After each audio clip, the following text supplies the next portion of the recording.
फतवा के प्रतिष्ठित व्यवसायी और रेलवे यार्ड से जुड़े शिवरतन सिंह उर्फ गुरु जी के आंगन में किलकारी गूंजने के बाद नामकरण संस्कार का भव्य आयोजन किया गया था। इस मौके पर आयोजित माता के जगराता कार्यक्रम ने पूरे माहौल को भक्तिपूर्ण बना दिया।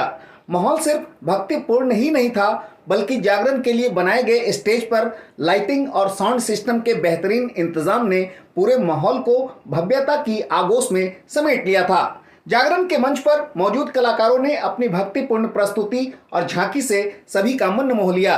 कलाकारों ने भक्ति भाव से लवरेज गीत तो सुनाया ही, धार्मिक कथाओं से जुड़े कई संस्कारों को अपनी झांकी के रूप में भी प्रस्तुत किया।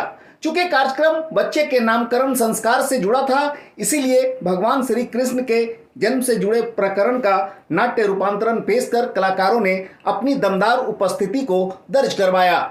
भागवत पुराण में उल्लेखित विवरण से आप तो परिचित होंगे ही कि अत्याचारी राजा कंस का वध देवकी नंदन और वासुदेव के 8वें पुत्र के हाथों किए जाने की आकाशवाणी हुई थी, जिसके बाद कंस ने देवकी और वासुदेव को जेल के अंदर बंद कर दिया था। इनके 6 बच्चों का तो कंस ने वध कर दिया, लेकिन 7वें और 8वें पुत्र का राजा कंस वध नहीं कर सका। 8वें पुत्र के रूप में जन्मे कृष्ण को जन्म के बाद कैसे वासुदेव जेल से निकालने के बाद यमुना नदी पार कर गोकुल पहुंचाते हैं और फिर वहीं माता यशोदा के घर कृष्ण का लालन पालन होता है।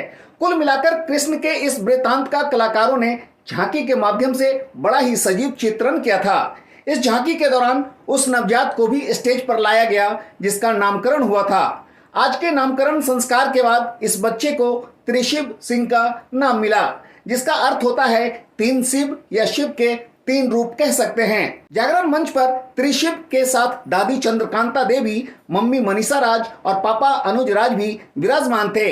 इस दौरान कलाकारों ने त्रिशिव को कृष्ण के रूप में गोद लेकर अपनी प्रस्तुति को पूरा किया।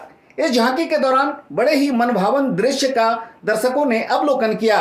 भक्तिपूर्ण कार्यक्रम चलता रहा और दर्शक आनंद उठाते रहे।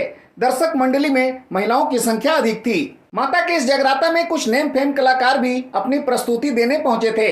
कार्यक्रम के बीच में ही शिवरतन गुरुजी ने अपने अतिथियों को अंग वस्त्र देकर उन्हें सम्मानित भी किया। सम्मान पाने वालों में कई गणमान्य शामिल थे। न्यूज़ टीवी 24/7 के लिए फिरोज की रिपोर्ट।